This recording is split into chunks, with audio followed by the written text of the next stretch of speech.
Nigerian soldier Lance Corporal Ahmada A has allegedly beaten a young mobile phone repairer, Alkasum Ibrahim, to death in Mayo-Belwa, Adamawa State.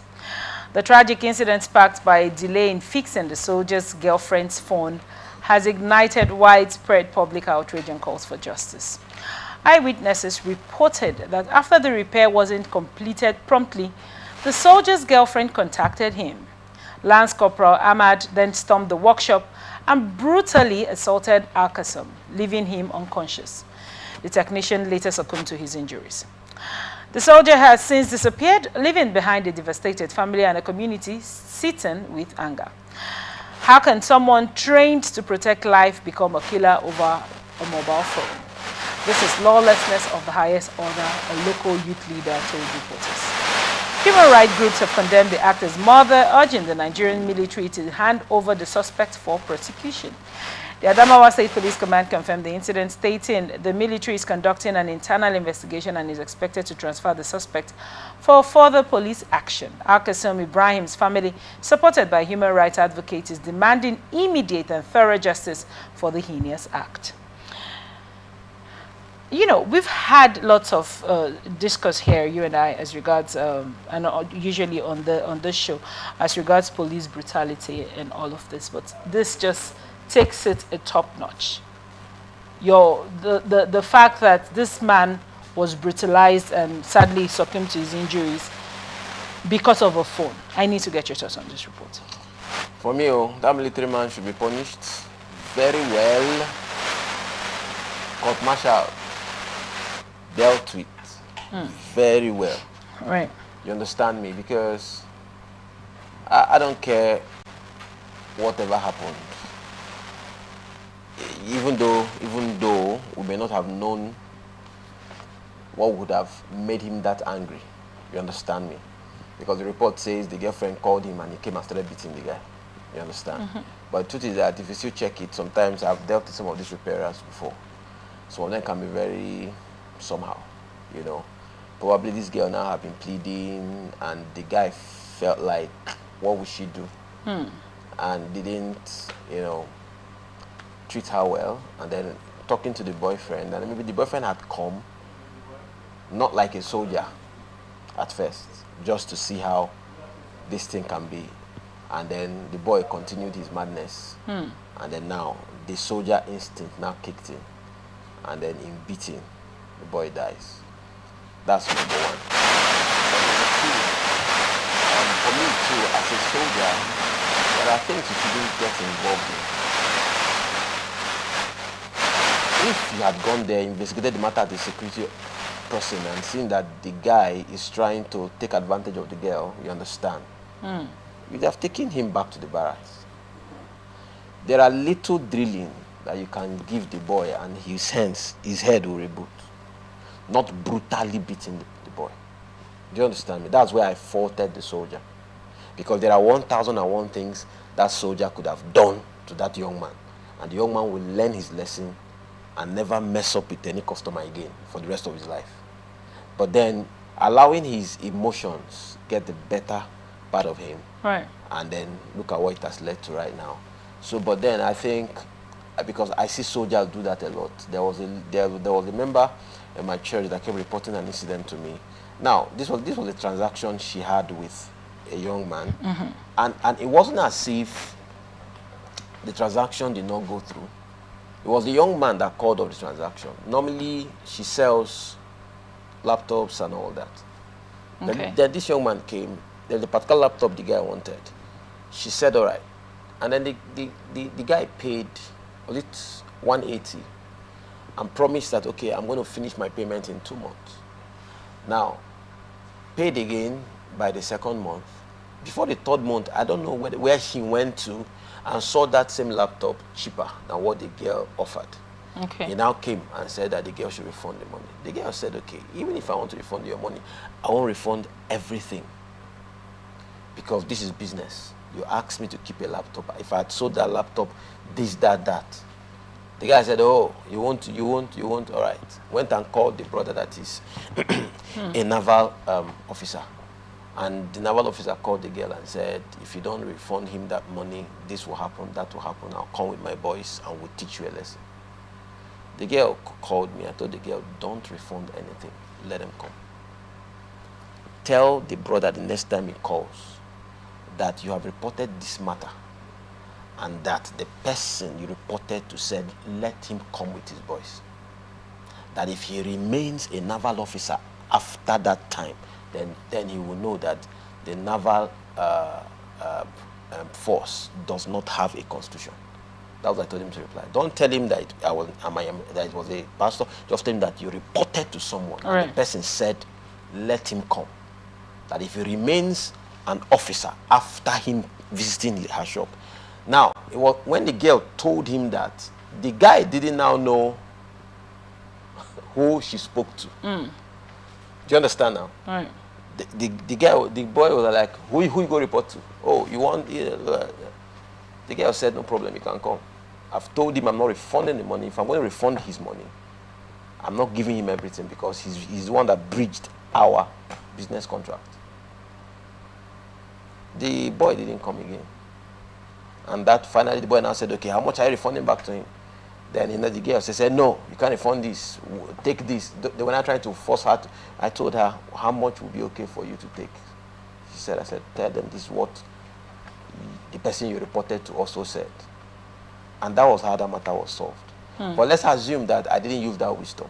Probably they would have oppressed her into releasing the money. Why this guy was completely at fault.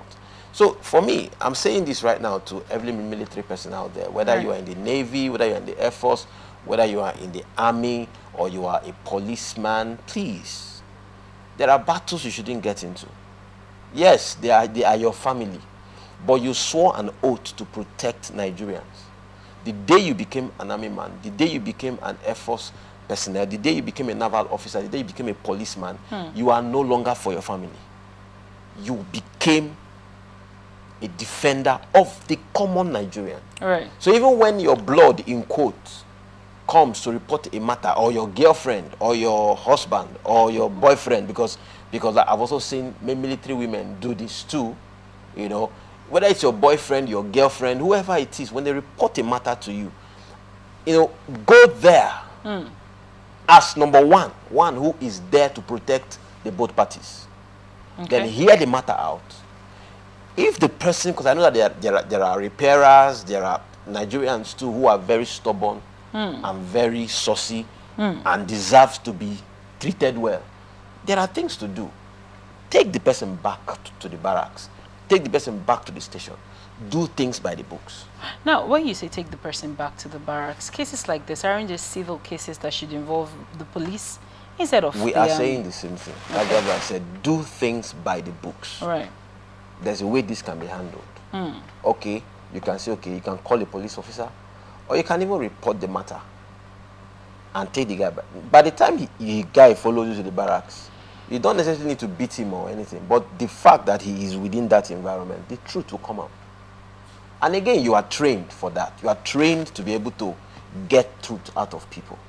That's part of your training. So you use your training on the person.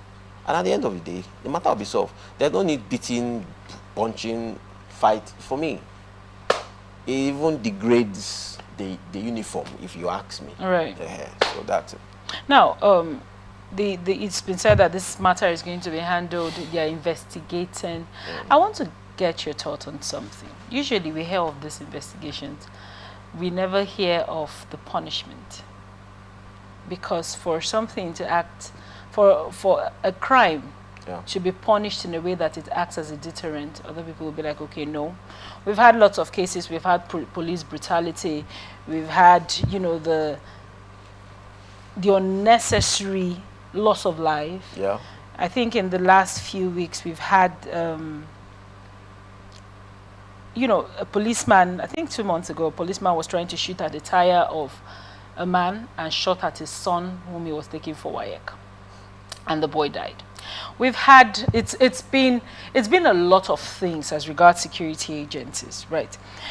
Do you think that these people should be punished publicly when they err? the life of the technician it's cut short. It's over. Yeah, that's done. It's over, yeah. That's done. Now, they're still claiming internal investigations. Do you think that the punishment for this officer should be, you know, made to ring a bell? The same way the public is out crying to say, okay, why will you do that? Why will you use force? I mean, a man in uniform is supposed to be a man in control of their emotions, in control of their temper. That's part of the training. And now it's part of their training. That's #1 training. And now you come out and over a phone, you've taken someone's life. It's just pathetic. Do you think that after these internal sanctions and court martials and all those things, do you think that this punishment should be made public? The punishment should be made public because they owe that to the public. Right. You understand me? Because the more things like this go and we don't know what happened, it fuels the others to do more. But if these things are publicly done, such that even the girlfriend that called him also should be disciplined somehow. She should get a little of the punishment. That also will, because we expect these soldiers to also have a normal life, have girlfriends, have wives, have boyfriends, have husbands. We expect them to have a normal life, have family, have close friends, close pals. Yeah, it's not written anywhere that their close friends must be fellow force people. No. You understand me? Right. So, and again, it should also be a privilege too that I have a friend that is a military person. I have a friend that is a policeman. I understand that. You understand me? But then, it should be done in such a way that even the people that have that privilege to have these people close, whether as family members, whether as spouses, whether as friends, they should also know how not to abuse this thing. Right. How not to misuse it. And then the people too who have these people around them should also know how to go about it when their loved ones are treated unjustly. You should also know how to go about it. Because if we don't get these things right, you can just see a whole lot of injustice rise in this. I remember a particular time when a particular officer, that many years ago when I was still in primary school. I can still remember that in my street, that scene can still plays in my mind till tomorrow. That should be my primary 4, primary 5. You know, this particular guy was dating this girl. Now, 2 of them were good friends. We knew them in the street as sweethearts, you know, because the girl will always visit. But I don't know what happened or where the girl went to, and the girl met this particular officer that started disturbing her for relationship. I don't know whether the officer was married. I don't know, but we found out that this officer kept on disturbing this girl for relation. The girl said, no, I can't date you, sir. I already have a boyfriend. So the officer was like jokingly, who is this your boyfriend, Seth, that is making you reject me? A whole, you know, like me, that will do this for you, that will do that for you. And said, no, you know. And then jokingly, this officer tried to locate this guy. Wow. Found out about this guy and gave this guy allegation. Came, arrested the guy, called him names. You know how they do it. Forced the guy to write just to take this guy out so that he can have the girlfriend. Began to talk to the girl. You can imagine who you are dating. He's an armed robber. I can still remember it was my dad. You see, it's good that in every environment you are, let people know you for who you are. Right. We in the street, we knew this guy. He was then he was into he does carpentry. And the guy was good at what he does. And we know this guy as a responsible young man. So when we heard that a gun was found in his house and they arrested him that day, my dad was among the people from my street that went to the police station, called a lawyer. The matter was moved to the court for that police officer to come and prove how they found the gun in this guy's place. If not, that guy would have gone to prison. And that would have been it. We fought the matter and the guy came out. You see, that was how we were able to know that he was framed by this senior... Was the man punished? Police officer. Of course, because the matter went to court. When the matter was found out that he was framed and he was behind it, was the mastermind behind it, he was punished. Of course.